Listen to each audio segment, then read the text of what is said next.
Why is vegetable cooking oil bad for you? And is there any scientific proof to prove it? Hey, in case you don't know me, my name is Jason Chaney, and I'm one half of a husband and wife team. And we're dedicated to helping you reclaim your physical and financial health, and I specialize on the physical side. So this was a real good question that came in, and it's all about cooking oil.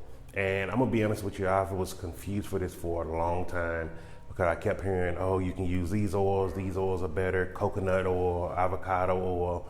And I started researching the science behind it, looking at the white papers, seeing who do the research. And so I'm gonna break it down to you as best I can and real quick for you. So with vegetable cooking oil, no matter what oil it is, you have to be very careful looking at the scientific information. So one of the things that I learned was you have to see, one, who is actually paying for the research. So where's the funding coming from? Is it from a lobbying group? So just to give you an example, we all heard about how eggs are heart healthy and they're real good for you. They're a healthy cholesterol. So if you actually look at the study that produces that information, it shows, one, it was funded by the egg lobbying group, and two, it was actually compared to a McDonald's breakfast sandwich. So the two things don't even add up. One, a McDonald's breakfast sandwich most likely had eggs in it, could have had meat in it, and it had a lot of processed chemicals in it. So the two don't add up to being, is this healthier than that? So it's like comparing eating salad to eating Snickers for dinner. Two just don't add up. And so with that, I say use the common sense principle, and that is, one, see how it reacts to your body, and also look at how much are you using of processed oils. So if you haven't ever read the serving size label, the serving size for vegetable cooking oil is 1 tablespoon. 1 tablespoon has 120 calories and 13.6 grams. Now, I don't just know this off the top of my head, I actually looked it up. And so I know I never used 1 tablespoon of cooking oil when I was cooking, especially when I would fry food. So I went up to a cup. So 1 cup is 1,920 calories. If 2,000 calories is your daily recommended value, you've already used up all of those calories just in the cooking oil itself. And there's no vitamins and minerals that you're getting from this. So there's nothing really healthy about it. All you're getting is saturated and trans fats. So think about that, and also look at how long have you been eating this type of food.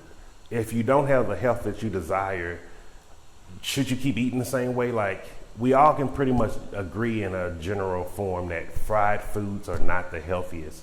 So why should we keep using the things that we use to fry the foods?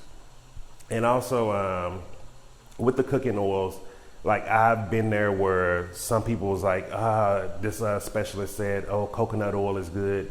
This specialist said, go use grapeseed oil or use avocado oil.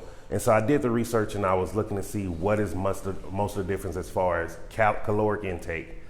Like, extra virgin olive oil had the less calories per tablespoon, and it was 119 calories. So we're talking about 1 calorie here difference. So I would just say across the board, be careful how you do with vegetable cooking oils or any other cooking oil. And also test it out on yourself. So for the past 2 weeks, I did a test. I went about 1.5 years without eating much cooking oil. So like, I cook just about all my meals, and I'm very cautious of where I order meals from. And so for the past 2 weeks, I made sure to up my cooking oil by eating out a little bit more, eating a little bit more processed junk that had cooking oil in it. And my mucus reaction was horrible. So for me, I prefer to stay away from cooking oils. If your body can handle it, hey, do what's good for you. It's your life and your decision. But I would say detox yourself off of it and then try adding it back in and see if it works out. If it's something that you can live with, and whether it's giving you joint pain or things like that, if you want to live with it, that's your choice and it's not a problem. Also, don't let anyone talk you out of your choice and your decision. But be very careful when you're looking at scientific information. And if you want to learn more about cooking oils and why some people say they're bad, check out Dr. Goldner. She has the book Goodbye Lupus.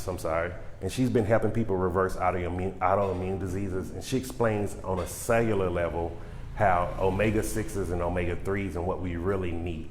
So for me, I do a very omega-3 high-rich diet, and I do very little omega-6s. When I do get omega-6s, I actually only get them from nuts and whole foods. So that may be something we want to look at, especially if you have an autoimmune disease.